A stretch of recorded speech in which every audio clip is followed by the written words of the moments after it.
I am so excited to see this house. I've been looking at it all over online and Hi. Hi. I'm the seller. Hi. My name's Michelle. I'm Emma. Hi. Hi. So where are you guys from? We're from Georgia. Oh, really? When are you moving here soon?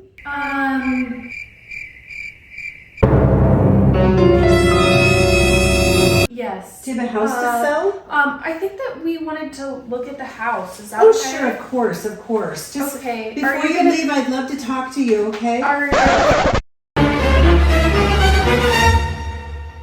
Oh no! Okay, you're gonna stay here? Yeah, is that okay? Yeah, is that okay? Oh no! No. Yeah, it's your home. Did you talk to my It's your home, agent? it's not my home, so. Did you talk to my agent? No. Oh, I told them I would be here. So they should have told you that. Okay, that's fine. Okay, that's fine. Okay, all right, thank you. I go. Okay, enjoy. Was that awkward or was it awkward? It was very awkward. So that happens sometimes. I tell the sellers, do not be at the house. It's just so weird when that happens because when a buyer's coming into someone else's home, it's kind of a weird situation because they got their clothes there, they got their food there, you know? And when the seller is sitting inside their home, it feels like you're entering someone's home when you're not supposed to. Yeah. It's like, oh, I didn't feel like I was invited in, and you don't get the freedom to just look at the home and see yourself in the home as a buyer. Right. And it's just awkward. It's weird. It's weird. Also, you know, people buy in their minds from a psychology standpoint, they buy in their minds way before they ever write the check, right? Yeah. And so when they walk in, they become very aware, this isn't my home. Yeah. And it's very uncomfortable. And then, you know, I have sellers who they're asking questions like, where are you from? I mean, inappropriate questions. Yeah. That can actually harm your negotiations. I know we had one time where the gal was actually talking to the buyer. They were texting, calling each other, visiting with each other. And the next thing I knew, there was all kinds of strange, inappropriate terms worked out. And it ended up harming her in the end because she thought they were friends, and they ended up, the buyer canceled and walked away after she wrapped that home up for months. Yeah, that was not a fun situation. I know exactly what you're talking about. And that situation could have been completely avoided because from my perspective, I think that seller got attached to that buyer because she was like, oh, she's so nice. Yes. She knew about her life. She knew about what she wanted to do with the property. And she took an offer against our advice. Well, it wasn't so much that we didn't say, you know, not to take it, but it became very emotional instead of transactional.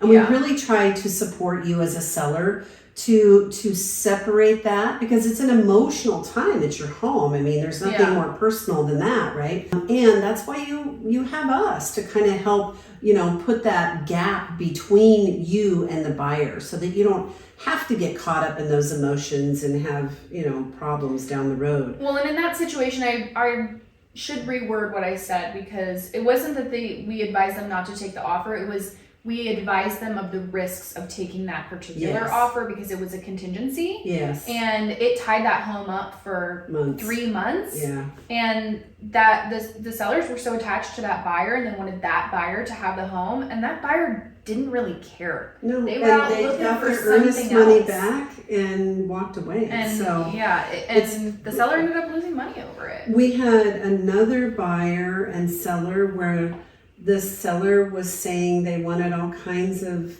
things. They wanted post-possessions and things, and they were telling the buyer this. And so when it came time to negotiating, we didn't have anything to give them because they'd already, you know, they already knew everything that they wanted. And so, because, you know, sometimes when we negotiate, it's like, if your buyer really wants a home warranty and my seller really wants to close quicker, and we can swap those things and give you what you want in order to get what I want, that's great negotiation, right? Yeah. Everybody wins. It might not be the same thing that we want. And when a seller talks to a buyer and tells them all of our negotiations and everything that they want, it can be challenging sometimes to get anything back on the other side. So. Definitely. It's just not a good idea. It makes the showings uncomfortable because people don't always want to talk to the seller there. It creates a relationship that really should be there just with your agents. Your agents they're there to stand in for you, and you're not the one. I gotta remember the one that we had where we were on the buying side and the seller would not leave, and it was during COVID. And I know which one you're talking about. She had like 15 people in the house, and she was there for everything. She was there for the inspections. She was there for multiple It was inspections. so uncomfortable. She was there for the walkthrough. She even showed up at the buyer's house. Yes. Oh no! The buyer's house. Yes. And it was just a strange situation that was completely inappropriate and Yes. shouldn't happen. You know, people are spending a lot of money to buy a home. It's the biggest investment you'll ever make, most likely. Let them spend some time in it. Let them spend some time in it. Well, and then remember she had like kids in the bedrooms and she kept the doors shut when we were doing inspections. The kid was napping. We couldn't even go in. So that was not a good experience for that buyer, and the seller was just grumpy.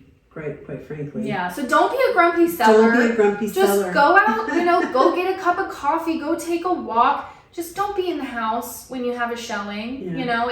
I know it can be kind of hectic if you've got kids and pets and, all of that. It can be hectic. It's a stressful time to sell your home, but the more you follow our advice, the faster your home's going to sell. And if you're there for every single showing and you're giving away all your negotiation power, I can guarantee you're going to get less money and your home's going to take longer to sell. Yeah. So don't do it, please. And if you need more great tips, there's a couple different ways. You can call us directly at 480-577-8272.